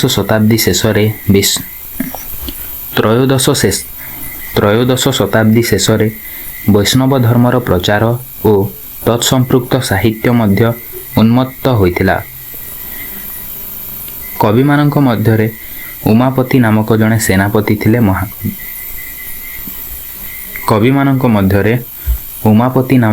ସେନାପତି ଥିଲେ ମହାକବି। ତାଙ୍କ ରଚିତ ସୁନ୍ଦର ସଂସ୍କୃତ ଶ୍ଳୋକ ମାଧ୍ୟମରେ ଗଙ୍ଗରାଜାମାନଙ୍କ ପ୍ରଶସ୍ତି, କଳିଙ୍ଗ ମଣ୍ଡଳରେ ଥିବା ଅମରେଶ୍ୱର ମନ୍ଦିର ଏବଂ ଉତ୍କଳରେ ଥିବା ଅନନ୍ତ ବାସୁଦେବ ମନ୍ଦିର ଗାତ୍ରର ଶିଳାଲିପିରୁ ପ୍ରକଟିତ ହୋଇଅଛି। ଆପନ ବା ଅପର୍ଣ୍ଣା ନାମକ ଅନ୍ୟ ଜଣେ ରାଜକବି ଗଙ୍ଗ ରାଜବଂଶର ପ୍ରଶସ୍ତି ରଚନା କରି ସଂସ୍କୃତ ସାହିତ୍ୟକୁ ସମୃଦ୍ଧ କରିଥିବା ତାମ୍ରଶାସନମାନଙ୍କରେ ଉଲ୍ଲେଖ ହୋଇଅଛି। ଆଲାଉଦ୍ଦିନ ଖିଲଜୀଙ୍କର ଉତ୍କଳ ବ୍ୟତୀତ ଅନ୍ୟାନ୍ୟ ରାଜ୍ୟ ଅଧିକାର। ଏଠାରେ କହିବା ଆବଶ୍ୟକ ଯେ ଆଲାଉଦ୍ଦିନ ଖିଲଜୀଙ୍କ ଦ୍ୱାରା 1303 ସାଲରେ ରାଜସ୍ଥାନ ବା ମାଳବ ଆକ୍ରାନ୍ତ ହୋଇଥିଲା। ସେଠାରେ ରାଣାଙ୍କ ଦରବାରରେ ବହୁ ବ୍ରାହ୍ମଣ ପଣ୍ଡିତ ଓ କବି ହିନ୍ଦୁ ଧର୍ମ ତଥା ସଂସ୍କୃତ ସାହିତ୍ୟରେ ପାରଦର୍ଶିତା ଲାଭ କରି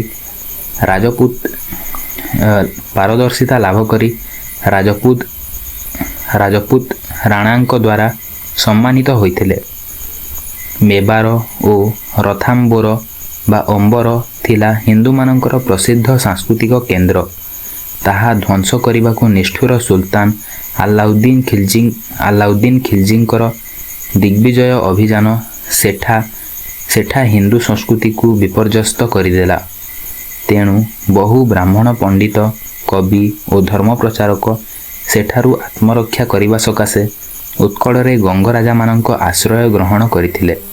ସେମାନେ ରଚନା କରିଥିବା ଗୋଟିଏ ସଂସ୍କୃତ ଶ୍ଳୋକ ପରବର୍ତ୍ତୀ କବି ଓ ପଣ୍ଡିତ ବିଶ୍ୱନାଥ କବିରାଜଙ୍କ ସାହିତ୍ୟ ଦର୍ପଣ ନାମକ ଅଳଙ୍କାର ଗ୍ରନ୍ଥରେ ଉଦ୍ଧୃତ ହୋଇଥିବା ଦେଖାଯାଏ। ଶ୍ଳୋକଟି ଏଠାରେ ପ୍ରଦତ୍ତ ହେଲା। ସନ୍ଧୌ ସର୍ବସ୍ୱହରଣମ୍ ବିଗ୍ରହେ ପ୍ରାଣ ନିଗ୍ରହଃ ଆଲାଉଦ୍ଦିନ ସମରେ ନ ସନ୍ଧି ନ ଚ ବିଗ୍ରହ। ଅର୍ଥାତ୍ ଆଲାଉଦ୍ଦିନଙ୍କ ସଙ୍ଗେ ଯୁଦ୍ଧରେ ଯେ ସନ୍ଧି କରନ୍ତି, ସେ ସର୍ବସ୍ୱ ହରାଇଥାନ୍ତି, ଆଉ ଯେ ଯୁଦ୍ଧ କରନ୍ତି ସେ ପ୍ରାଣ ବିସର୍ଜନ କରନ୍ତି। ତେଣୁ ନିରାପଦ ଅଞ୍ଚଳ ଉତ୍କଳରେ ରହିବା ପାଇଁ କେବଳ ବ୍ରାହ୍ମଣ ନୁହନ୍ତି, କ୍ଷତ୍ରିୟ ଏବଂ ଅନ୍ୟାନ୍ୟ ଜାତି ଓ ସମ୍ପ୍ରଦାୟ ମଧ୍ୟ ବହୁ ସଂଖ୍ୟାରେ ଛତିଶଗଡ଼ ଓ ଦକ୍ଷିଣ କୋଶଳ ବାଟେ ଉତ୍ତର ଭାରତରୁ ଉତ୍କଳକୁ ଚାଲି ଆସିଥିଲେ। ସେହି ନବାଗତଙ୍କୁ ଗଙ୍ଗରାଜାମାନେ ସାଦରେ ବରଣ କରି କ୍ଷତ୍ରିୟମାନଙ୍କ ସକାଶେ ତ୍ରିକଳିଙ୍ଗ ରାଜ୍ୟରେ ଖଣ୍ଡିଏ ଲେଖାଏଁ ବିଷୟ ବା ଗଡ଼ ଦାନ କରିଥିଲେ। ଆଉ ମଧ୍ୟ ବୈଶ୍ୟ ଓ ଶୂଦ୍ରମାନଙ୍କ ପାଇଁ ଉପଯୁକ୍ତ ବ୍ୟବସ୍ଥା କରିଥିଲେ। ବ୍ରାହ୍ମଣମାନଙ୍କ ପାଇଁ ଗୃହବାଡ଼ି ସମେତ ଶାସନମାନ ପ୍ରତିଷ୍ଠା କରିଥିଲେ। ଉତ୍ତର ଭାରତ ଓ ଦାକ୍ଷିଣାତ୍ୟରେ ପୂର୍ବରୁ ପ୍ରତିଷ୍ଠା ଲାଭ କରିଥିବା ସାହିତ୍ୟ ଓ ସଂସ୍କୃତି ମିଳିତ ଭାବରେ ଓଡ଼ିଶାରେ ସାମାଜିକ କ୍ରିୟାକଳାପ ତଥା ବୈଜ୍ଞାନିକ ପଦ୍ଧତିକୁ ଅଭିନବ ରୂପେ ମାର୍ଜିତ କରିଥିଲା। ବୈଜ୍ଞାନିକ ଉନ୍ମେଷ ହେତୁ ଧର୍ମଶାସ୍ତ୍ର, ଶିଳ୍ପଶାସ୍ତ୍ର, ଜ୍ୟୋତିଷ, ଆୟୁର୍ବେଦ, କୃଷି ପ୍ରଭୃତିର ଯଥେଷ୍ଟ ବିକାଶ ସମ୍ଭବ ହୋଇଥିଲା। ଆଲାଉଦ୍ଦିନଙ୍କର ଦାକ୍ଷିଣାତ୍ୟ ଅଭିଯାନ ମଧ୍ୟ 1310 ଖ୍ରୀଷ୍ଟାବ୍ଦ ବେଳକୁ ସମ୍ପୂର୍ଣ୍ଣ ହୋଇଥିବାରୁ ସେଠାରୁ ମଧ୍ୟ ହିନ୍ଦୁମାନେ କଳିଙ୍ଗକୁ ଆତ୍ମରକ୍ଷା ପାଇଁ ପଳାଇ ଯାଇଥିଲେ। ଦକ୍ଷିଣର ତେଲେଙ୍ଗାନାର ରାଜଧାନୀ ୱାରଙ୍ଗଲ ସମେତ ଯାଦବ ବଂଶୀୟ ରାଜାମାନଙ୍କ ରାଜଧାନୀ ଦେବଗିରି ଏବଂ ହୟପାଳଙ୍କ ରାଜଧାନୀ ଦ୍ୱାର ସମୁଦ୍ର ଅଧିକୃତ ହେବାରୁ ସେହି ଅଞ୍ଚଳରୁ ଦାକ୍ଷିଣାତ୍ୟ ପଣ୍ଡିତମାନେ ଉଠି ଆସି କଳିଙ୍ଗ ରାଜ ଭାନୁଦେବଙ୍କ ରାଜ୍ୟରେ ଆଶ୍ରୟ ନେଲେ। ଖ୍ରୀଷ୍ଟୀୟ 1307ରେ ଭାନୁଦେବଙ୍କ ରାଜତ୍ୱର ତୃତୀୟ ଅଙ୍କରେ କଳିଙ୍ଗର 2ଟି ଶ୍ରୀବୈଷ୍ଣବ କେନ୍ଦ୍ର ବା ସିଂହାଚଳ ଓ ଶ୍ରୀକୁର୍ମ ଅଧିକରୁ ଅଧିକ ବିକାଶ ଲାଭ କରିଥିଲା। ସିଂହାଚଳସ୍ଥ ବିଗ୍ରହ ନରସିଂହ ମନ୍ଦିରର ଅଧ୍ୟକ୍ଷ ଭୋଗ ପରୀକ୍ଷା ରୂପେ ବରଦଗିରି ଶ୍ରୀପାଦ ନାମକ ଜଣେ ନୈଷ୍ଠିକ ଶ୍ରୀବୈଷ୍ଣବ ଗୁରୁ ନିଯୁକ୍ତ ହୋଇଥିଲେ। ଭାନୁଦେବଙ୍କ ପୁତ୍ର ନରସିଂହ ତୃତୀୟ ଏବଂ ତାଙ୍କ ପରବର୍ତ୍ତୀ ଗଙ୍ଗ ରାଜାମାନଙ୍କ ରାଜତ୍ୱ କାଳରେ ଉତ୍କଳର ପୂର୍ବୋତ୍ତର ଦିଗର ମୁସଲମାନ ଶତ୍ରୁଙ୍କ ଶକ୍ତି ବଙ୍ଗ ଦେଶରେ ବୃଦ୍ଧି ଲାଭ କଲା।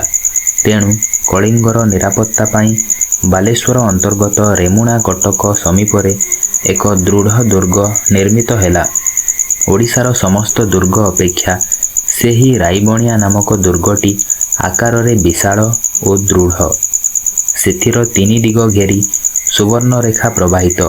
ସେହି ନଦୀ ତୀରବର୍ତ୍ତୀ ଅଭେଦ୍ୟ ଅରଣ୍ୟ ଦୁର୍ଗକୁ ଅଧିକ ଦୃଢ଼ କରିଥିଲା। ସୁତରାଂ ବଙ୍ଗ ଦେଶରୁ ସମାଗତ ମୁସଲମାନ ସୈନ୍ୟବାହିନୀ ସେହି ପଥ ଦେଇ ଉତ୍କଳ ଆକ୍ରମଣ କରିବା ସମ୍ଭବ ହେଉନଥିଲା। ନରସିଂହଦେବ ଚତୁର୍ଥଙ୍କ ସାମ୍ରାଜ୍ୟର ସୀମାନ୍ତ ଅଞ୍ଚଳରେ କେବେ କେବେ ମୁସଲମାନ ଆକ୍ରମଣର ଧ୍ୱନି ଶୁଣାଯାଉଥିଲେ ସୁଦ୍ଧା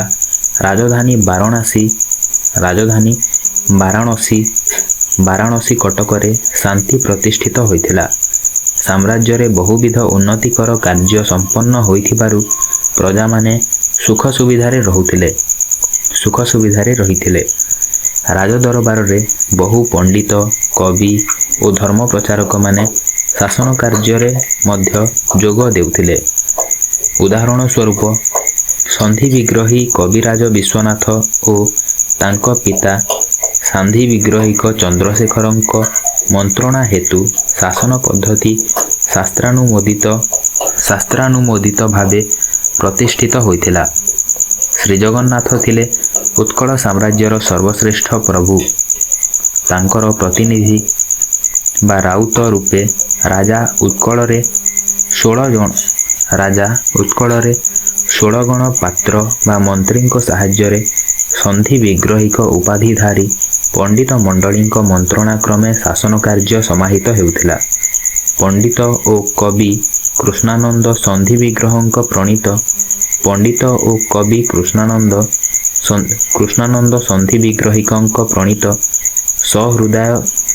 ସହୃଦୟାନନ୍ଦ ନାମକ ମହାକାବ୍ୟ ଏବଂ କବିରାଜ ବିଶ୍ୱନାଥଙ୍କ ପ୍ରଣୀତ ଚନ୍ଦ୍ରକଳା ନାଟିକା ଓ ସାହିତ୍ୟ ଦର୍ପଣ ନାମକ ସଂସ୍କୃତ ଅଳଙ୍କାର ଗ୍ରନ୍ଥ ପ୍ରକାଶିତ ହୋଇଅଛି। ସେମାନଙ୍କ ଦ୍ୱାରା ଲିଖିତ ବହୁ ଅପ୍ରକାଶିତ ଗ୍ରନ୍ଥ ଅଦ୍ୟାପି ଆବିଷ୍କୃତ ହୋଇନାହିଁ। ବିଶ୍ୱନାଥ କବିରାଜ ରାଜନୀତି କ୍ଷେତ୍ରରେ ସନ୍ଧି ବିଗ୍ରହୀକ ରୂପେ ନିଯୁକ୍ତ ହୋଇଥିଲେ ସୁଦ୍ଧା ମହାରାଜା ନରସିଂହ ଦେବଙ୍କ ଜୀବନ ଚରିତକୁ ଆଧାର କରି ନରସିଂହ ବିଜୟ ନାମକ ଏକ ନାଟକ ରଚନା କରିଥିବା ସାହିତ୍ୟ ଦର୍ପଣରୁ ଜଣାଯାଏ। ଦୁଃଖର ବିଷୟ, ଅଦ୍ୟାବଧି ସେହି ମୂଲ୍ୟବାନ ଐତିହାସିକ ନାଟକଟି ଆବିଷ୍କୃତ ହୋଇପାରିନାହିଁ। ସେପରି ମୂଲ୍ୟବାନ ଗ୍ରନ୍ଥ ଓଡ଼ିଶାରୁ ଲୁପ୍ତଗୁପ୍ତ ହୋଇଯାଇଛି। ନିଶଙ୍କ ଭାନୁଦେବ ଚତୁର୍ଥ ଓ ଗଙ୍ଗ ରାଜବଂଶର ପତନ। ଭାରତର ଇତିହାସ ସମୀକ୍ଷା କଲେ ଜଣାଯାଏ ଯେ ରାଜବଂଶମାନଙ୍କର ଉତ୍ଥାନ ପରେ ପତନ ପାଇଁ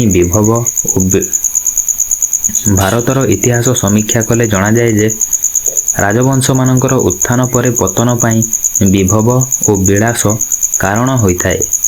ଉତ୍କଳରେ ମଧ୍ୟ ଗଙ୍ଗ ରାଜତ୍ୱର ପତନ ପାଇଁ ସେପରି ପରିସ୍ଥିତି ଦେଖାଦେଲା। ଚତୁର୍ଥ ଭାନୁଦେବଙ୍କ ରାଜତ୍ୱର ଶେଷାର୍ଦ୍ଧରେ ଭାନୁଦେବ ଚତୁର୍ଥ ଜଣେ ଅତି ପରାକ୍ରମଶାଳୀ ଯୁବକ ରୂପେ ତାଙ୍କ ପିତାଙ୍କ ମୃତ୍ୟୁ ପରେ 1414 ଖ୍ରୀଷ୍ଟାବ୍ଦରେ ସିଂହାସନରେ ଅଭିଷିକ୍ତ ହେଲେ। ଠିକ୍ ସେ ବର୍ଷ ବଙ୍ଗର ବ୍ରାହ୍ମଣମାନଙ୍କ ପ୍ରତି ସେଠାର ରାଜା ଜଲାଲୁଦ୍ଦିନ କଠୋର ଅତ୍ୟାଚାର କରିବାରୁ ବହୁ ସଂଖ୍ୟାରେ ବ୍ରାହ୍ମଣ ଅତ୍ୟାଚାରିତ ହୋଇଥିଲେ ଏବଂ ସମଗ୍ର ବଙ୍ଗ ଦେଶରେ ଆତଙ୍କ ଦେଖାଦେଲା। ଏହା ଫଳରେ ହିନ୍ଦୁ ବ୍ରାହ୍ମଣଙ୍କୁ ରକ୍ଷା କରିବାକୁ ଭାନୁଦେବ ନିଃଶକ ଭାବେ ବଙ୍ଗ ବିରୁଦ୍ଧରେ ଅଭିଯାନ କରିଥିଲେ ଓ ଯୁଦ୍ଧରେ ଜୟଲାଭ କରି ଉତ୍କଳକୁ ଫେରି ଆସିବାରୁ ତାଙ୍କର ବିଜୟ ଉତ୍ସବ ଶ୍ରୀକ୍ଷେତ୍ରରେ ଅନୁଷ୍ଠିତ ହୋଇଥିଲା। କବିରାଜ ବିଶ୍ୱନାଥଙ୍କ ପ୍ରଣୀତ ଚନ୍ଦ୍ରକଳା ନାମକ ସଂସ୍କୃତ ନାଟିକା ସେଠାରେ ନିଶଙ୍କ ଭାନୁଦେବଙ୍କ ଉପସ୍ଥିତିରେ ଅଭିନୀତ ହୋଇଥିବା ପ୍ରସଙ୍ଗ ସେହି ନାଟିକାର ପ୍ରସ୍ତାବନାରେ ସୂଚିତ ହୋଇଅଛି। ସେତେବେଳେ ବଙ୍ଗ ଦେଶରେ ଗଣେଶ ନାମକ ଜଣେ ରାଜା ରାଜତ୍ୱ କରୁଥିଲେ। ତାଙ୍କ ପୁତ୍ର ମୁସଲମାନ କନ୍ୟାଙ୍କୁ ବିବାହ କରି ହିନ୍ଦୁ ଧର୍ମରୁ ବିତାଡ଼ିତ ହୋଇ ଜଲାଲୁଦ୍ଦିନ ନାମ ଧାରଣ କରିଥିଲେ। କିନ୍ତୁ କିଛି କାଳ ପରେ ସେ ବ୍ରାହ୍ମଣମାନଙ୍କ ପରାମର୍ଶ କ୍ରମେ ହିନ୍ଦୁ ଧର୍ମ ଗ୍ରହଣ କରିବା ସକାଶେ ପ୍ରଚୁର ପରିମାଣରେ ସ୍ୱର୍ଣ୍ଣ ସମ୍ପଦ ବ୍ୟୟପୂର୍ବକ ଏକ ଅଭିନବ ପଦ୍ଧତିରେ ପ୍ରାୟଶ୍ଚିତ୍ତ ବିଧି ସମ୍ପନ୍ନ କରିଥିଲେ।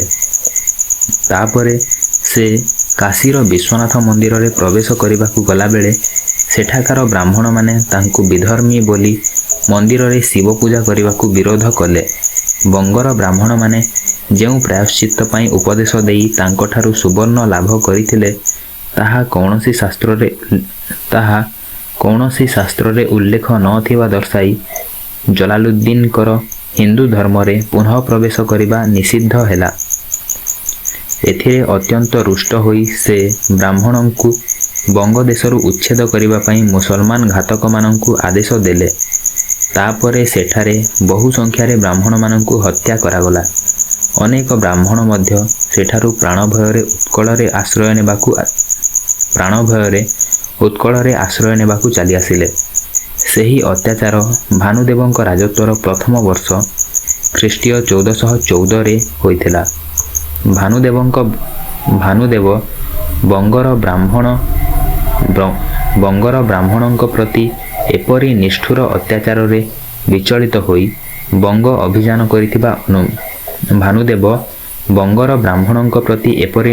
ଅତ୍ୟାଚାରରେ ବିଚଳିତ ହୋଇ ବଙ୍ଗ ଅଭିଯାନ କରିଥିବା ଅନୁମେୟ, ଯାହାକି ବିଶ୍ୱନାଥଙ୍କ ଚନ୍ଦ୍ରକଳା ନାଟିକାରେ ସୂତ୍ରଧାର ମୁଖରେ ବର୍ଣ୍ଣିତ ହୋଇଅଛି।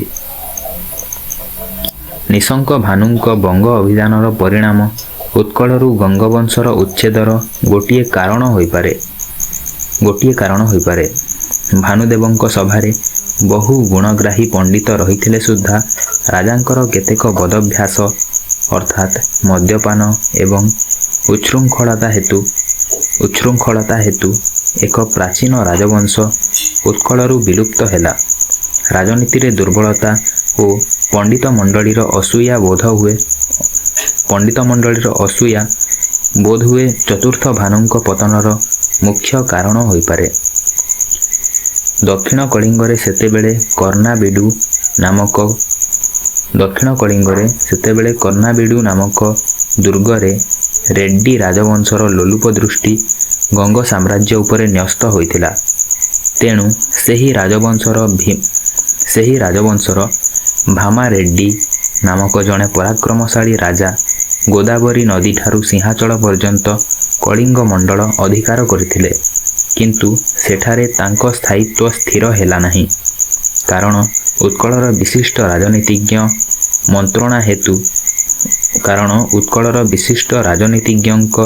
ମନ୍ତ୍ରଣା ହେତୁ ଗୋଦାବରୀ ତଟରେ ଥିବା ଉତ୍କଳର ଏକ ସାମନ୍ତ